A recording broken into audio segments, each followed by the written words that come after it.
Habang kalakasan din ng ulan sa labas, heto nga't magluluto na rin ako ng aming pananghalian. Ginisang adobong sitaw, ito din talaga yung masarap lalo na sa ganitong panahon yung maulan-ulan sa labas. Tapos magkakamay ka lang, yung uulit-ulit ka na naman sa kanin. At pagkatapos ko ngang igisa yung bawang sibuyas, nilagay ko na nga itong kaunting sinahog kong baboy. Napakasaglit lang din naman itong lutuin. At hinayaan ko nga muna ito saglit para maya-maya'y okay na rin ang ating ginisa. At habang hinahalo-halo ko nga ito, maya-maya may kumakatok na lang sa pinto at heto na nga ang hinihintay-hintay ko rin. Yung tipong hindi ko rin talaga mapaliwanag yung ngiti ko sa aking mga labi.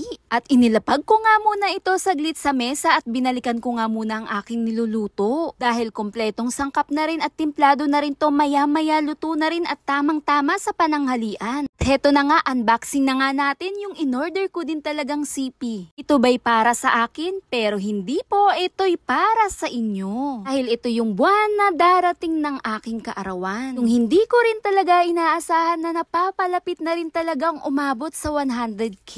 Dahil para sa akin gusto ko rin ibahagi sa inyo, gusto ko kayong pasalamatan sa lahat dahil kung wala kayo, wala rin ako kung saan ako ngayon. Malayo pa man ako sa pangarap ko pero magpapatuloy ako. Una sa lahat, sa top 8 engagement ko, shoutout sa inyo, maraming salamat sa inyo. Instruction ko, i-comment ko na lang sa baba. Ito'y napakasimple lang at hindi naman po mamahalin. Gusto ko lang din pong ibahagi sa inyo ang bagay na to para po sa inyo, kung hindi man po, para na lang din po sa anak nyo po. Dahil magagamit rin niya to sa pag-aaral niya. Dahil para sa akin, ang kaligayahan ay hindi tungkol sa pagkuha ng gusto mo sa lahat ng oras. Ito po ay tungkol sa pagmamahal kung anong mayroon ka. Pagpapasalamat. Kaya gusto ko lang din pong magpasalamat sa taong hindi nagdalawang isip na gabayan at suportahan ako. At kayo po yun mga followers ko. Wala ako dito kung wala kayo. Kilala nyo po kung sino po kayo. At walang hanggang pasasalamat din po lalo sa itaas. Dahil hindi naman ito paliksahan. Para sa akin, nag-e-enjoy ako, masaya rin ako sa aking ginagawa. Higit sa lahat, maka-inspire ng tao. Kaya hanggang ngayon,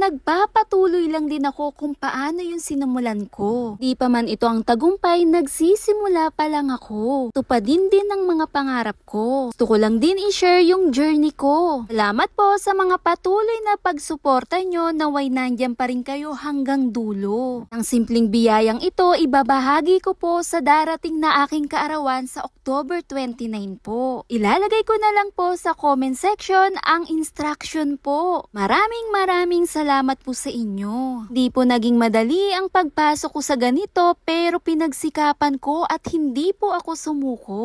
Tiwala lang din palagi sa itaas. Yun lang, follow for more. Bye!